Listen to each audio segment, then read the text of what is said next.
everyone, welcome back to my channel. It is 8:27 here. The kids are in bed. I have a cup of coffee. I have a bottle of water. I am in my pajamas. And let's get ready with the story time. Okay, so if you guys have been following my blog or for any length of time, or you've been watching this channel from the very beginning, you know that, or you should know that when I underwent the gastric bypass, I was going through an incredibly hard time. I had just had a miscarriage. I had just gotten out of an abusive relationship, and that's the relationship that we're going to talk about today. This is the story time about how I did date someone who was convicted of attempted murder and arson. A little backstory. When I was fat, like, there was no other way to put it. Like, right now I'm thick, I'm curvy, I'm, whatever you want to call it. But when you are 5'3" and you are pushing well over 400 pounds, there's no other way to put it. You're fat, you're unhealthy, which is exactly what I was. Was I still beautiful? Absolutely. But for all intents and purposes, I was unhealthy, both mentally and emotionally and physically, and I paid for it. I was on a lot of psychiatric medication that one of the main side effects will cause weight gain, or will make you very hungry, so all you want to do is eat, or will mess with your insulin levels, so all you want to do is eat. So it was either I pick, my physical health over my mental health, but then, I was alone, I had low self-esteem, which contributed to my poor mental health, and it was because of what my body looked like. So, I mean, it was really one of those things where it was a catch-22 where no one was winning. And I was living with my adopted sister at the time, and we were living in a one-bedroom apartment, and we decided, that we needed something bigger. She needed to have her own space. I needed to continue to have my own space. And we found a place in Canton that we could afford, and we took it. And at the time, her primary job was being a tattoo artist, and I was learning the trade. I was actually getting pretty good, with drawing by hand, doing transfers, setting up, tearing down, things like that. And I was also trying to go to school online. I wanted to, I didn't want to be, a bump on a log. Like, I wanted to be successful. And this was before I found photography, which is, as most of you know, my one true love. And this was before, like, this is just when YouTube was coming out. Like, I think Facebook at this point had just gotten to where you didn't need a college, like .edu address to actually become a part of it and to be able to join it. And well, when we first moved there, I met this boy, and he was so cute and so charming, and his name was Brian Vroman. And at first he was like, I don't really want a relationship, like, I just want friends with benefits. I'd heard that speech before. Like, basically it was, okay, you're okay to fuck, but I'm not going to fall in love with you, and I'm not going to, like, claim you to the world as my girlfriend because you're fat. I'd heard all of this before, like, I was used to it, so I was just like, yeah, fuck it. And that's, and I agreed to it. Like, I agreed to, be sexually empowered enough to say, okay, well, I accept your proposal for friends with benefits, but I'm not going to be exclusive with you. Like, if somebody else were to ask me out on a date, I will go. And And because I mean, like anybody, all I really wanted was love. And well, finally, one night, like he practically moved in. And I knew this because not because he had like all of his clothes there or anything like that. It's because he brought his Xbox 360. So here he was, an unemployed, pot smoking, lunatic.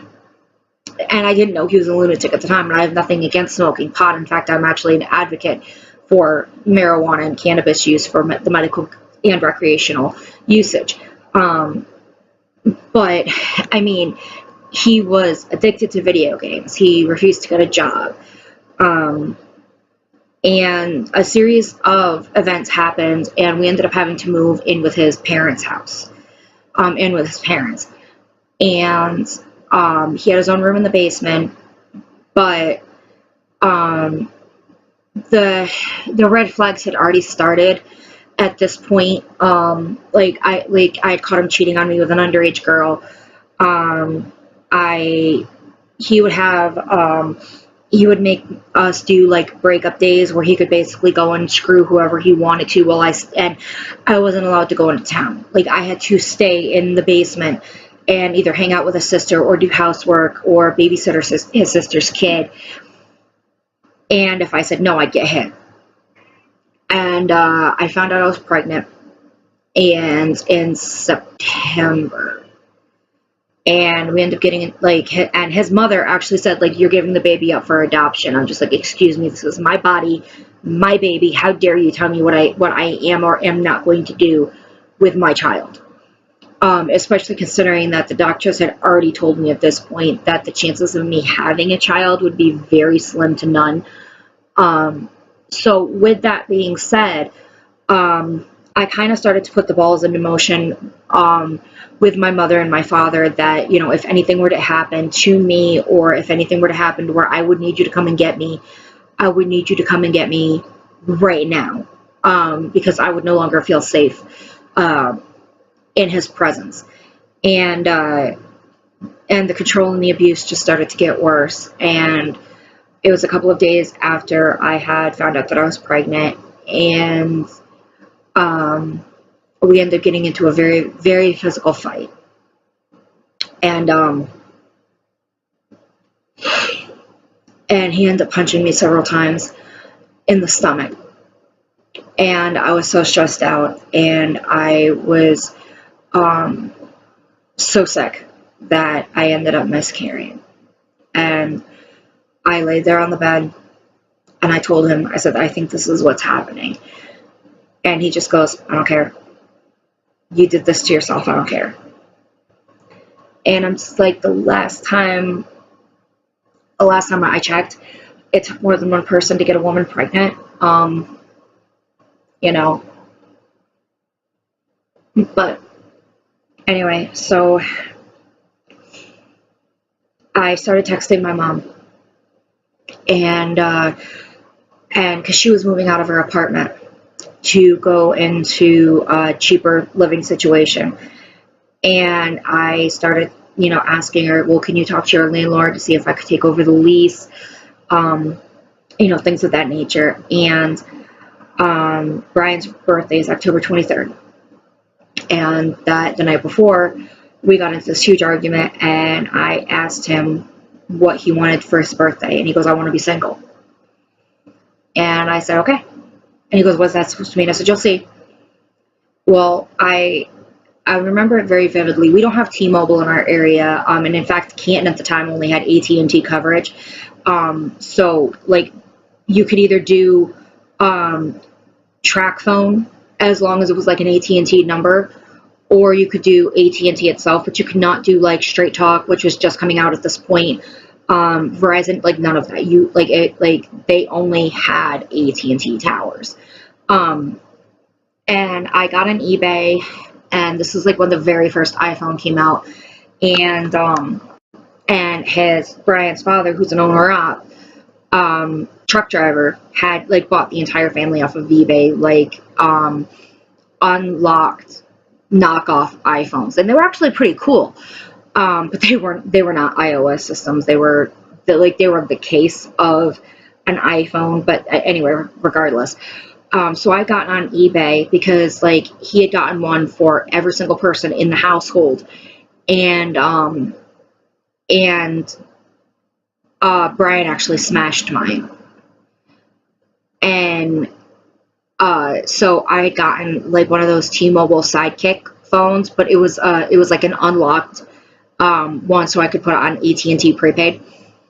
And I remember vividly, I texted my dad. I said, "Can you come and get me? I want to come home." It's really too long of a story to get into, but I'm afraid that if you don't come and get me now, I'm not going to survive.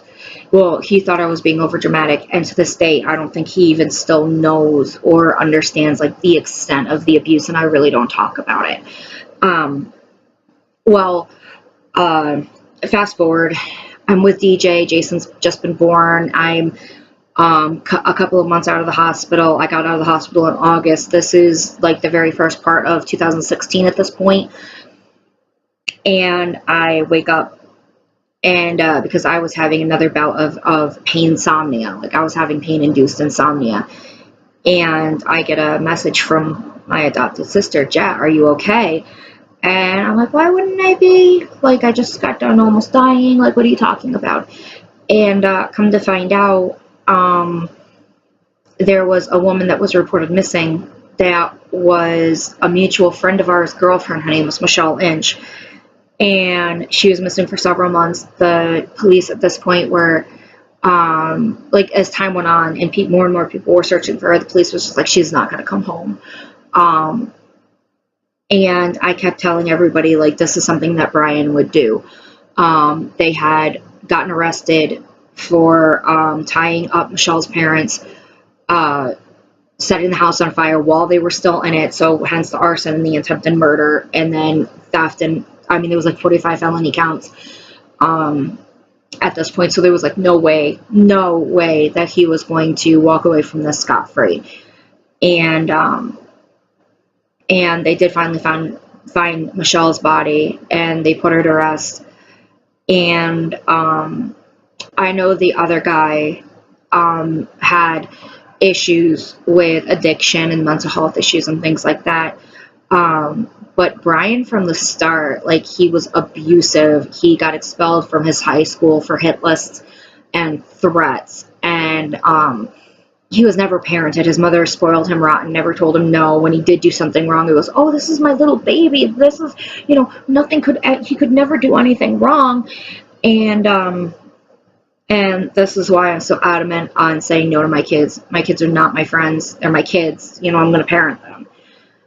And, but it just seems like the trial was postponed, and finally he was convicted. And the ironic part is that my cousin dated him.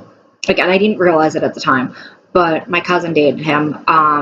The girl that married my brother dated him, and we're really close, and I absolutely love her. And there was another woman that also dated him, and they all said the same thing, that he was just an abusive asshole. And we all got out. And I guess that's the point of this, is no matter how hard or how hard you love somebody, or how much you think you love somebody, and that how much fear you have that you'll never find love again, or that you'll never be happy again, it's better to be alone than to be so abused that you don't know if you're going to wake up in the morning, or you're contemplating taking your own life just for the abuse to stop. There is national hotlines for domestic abuse victims. There are shelters. There is help out there. Please get help. And for the parents out there that think it's okay to spoil your kids and not say no to them, they need the discipline. I saw it firsthand. I'm seeing it firsthand with my stepkid. You gotta say no. You gotta understand that your job is not to be their friend. Your job is to be their parent and their teacher and their disciplinarian. And